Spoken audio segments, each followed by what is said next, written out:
Welcome to Speak, Think, Serve, the blueprint for growth without burnout. Sharpen your words, strengthen your mind, and serve with intention. If you can't say it clearly, you don't own it yet. That's the whole episode in one breath. But let me start with a story. Back in my poetry days, I'd spend hours trimming a single line, cutting, until only the truth was left. It was agony, but it taught me something. Cleverness is fun, but clarity is what people remember. And in teams, clarity is what builds trust. So today, we're talking about how to be brief but brilliant in 60 seconds or less. Yeah, and Amani, that story hits home. I always say, talk like your words cost money, because in business, they kind of do. CEOs get 300 to 500 emails a day? If you can't get to the point, you're not getting read. And it's not just about being short, it's about being sharp. That's what the research says too. McKinsey found that effective, concise communication is a top skill for high-performing teams. Google's Project Oxygen, same thing. The best managers are the ones who can communicate crisply even when the pressure's on. And it's not just for execs. LinkedIn's workplace report put brevity in the top 5 most desirable skills. So whether you're a barista or a business analyst, this matters. I love the one breath rule. If you can't say it in one breath, it's not clear enough. That's straight from Smart Brevity, which, by the way, is a book I wish I'd had in my 20s. And Brief by Joseph McCormack, that's the one with the bluff approach, bottom line up front. It's used by Navy SEALs, Fortune 500s, you name it. Yeah, and the bluff approach is huge. I mean, think about your last team update. Did you lead with the point or did you warm up for 3 paragraphs? I'm guilty of that sometimes. But the best leaders, they sift through noise fast. They want the headline, not the handbook. And Amani, like you said in chapter 2, words can raise the room. This is the next level. Brevity is a leadership signal. If you want to stand out, speak sharp. Exactly. And let's be real, blur is the enemy of trust. If your message is murky, your thinking probably is too. So let's get into the tools and tactics that make this work, because knowing is one thing, but doing is where the magic happens. All right, let's get practical. I want to role play a before and after leadership update. Here's the before, the way most people do it. So we had some issues with the delivery and the weather was kind of bad, so the crew couldn't get started, but we're hoping to catch up and I'll let you know if anything changes. Oh, that's a lot of words for we're delayed. Right?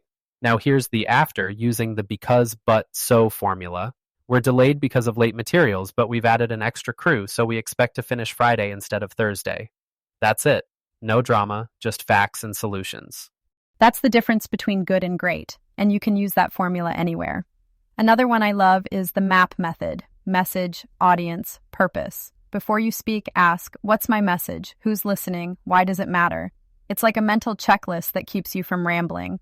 And if you want to practice, there are tools for that. Hemingway Editor is free and highlights long, complex sentences. Bluff Builder helps you practice putting the bottom line up front. Even PowerPoint Speaker Coach can flag your filler words. But the best reps are the ones that feel real. That's why we built the Because But So game, so you can actually train your brain to think clearly under pressure. It's quick, fun, and built around real-world scenarios like field updates, client calls, and even talking with your boss. Each round gives you a messy situation and challenges you to organize your thoughts fast. Why it happened, what's been done, and what's next. That's how leaders speak. Yeah, I love that game, and it really demonstrates what we are talking about. And this isn't just about sounding smart, there's science behind it. Cognitive load theory says our brains can only hold 3 to 5 ideas at once. If you overload people, they drop the thread. Processing fluency. Basically, we trust what we understand quickly. So the smoother your message, the more credible you sound. Let's do another quick role play. Peer update in a stand-up.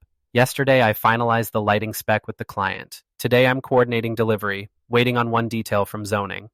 That's it. No warm-up act. And if you want to get even sharper, try the one-breath challenge.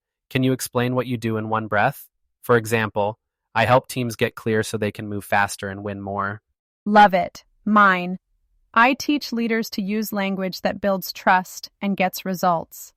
And if you're listening, try it right now. Pause us. Say your one-breath update and see what sticks. Then drop it in the community feed. We want to see what you come up with. And remember, talk like you're writing a tweet. 280 characters forces focus. Don't be Prologue Pete, the person who starts every update like it's a novel. Be page 1. Lead with the headline. Clarity cuts through chaos. That's the phrase I want you to remember. And if you're not sure what to cut, ask yourself, what's the one thing my listener needs to know right now? That's your headline. Everything else is optional.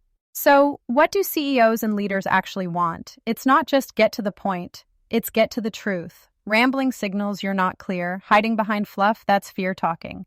But a sharp, honest update, that builds trust fast.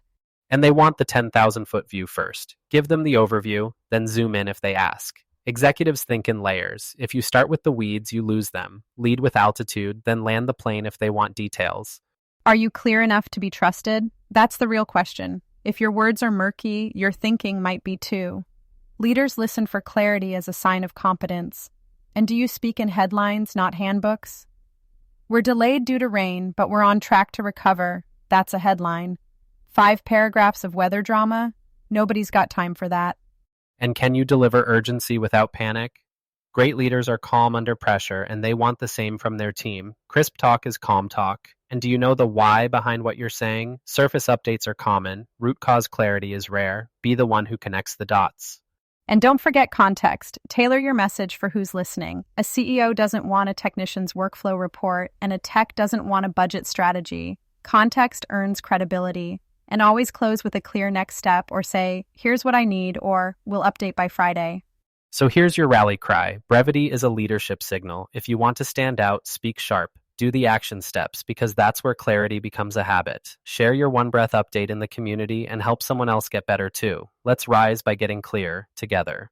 And before we sign off, remember, don't just listen, do. The action items are what make this stick in the real world. Try the 60-second challenge, play the Be Brief but Brilliant game. That's how you'll get better, faster. Yeah, don't wait. Take what you heard today and use it tomorrow. Make it practical, make it stick, and help someone else level up too. And to everyone listening, keep it brief, keep it brilliant, and we'll see you in the next section. You've been listening to Speak, Think, Serve, the blueprint for growth without burnout. Remember, ideas don't change things. Action does.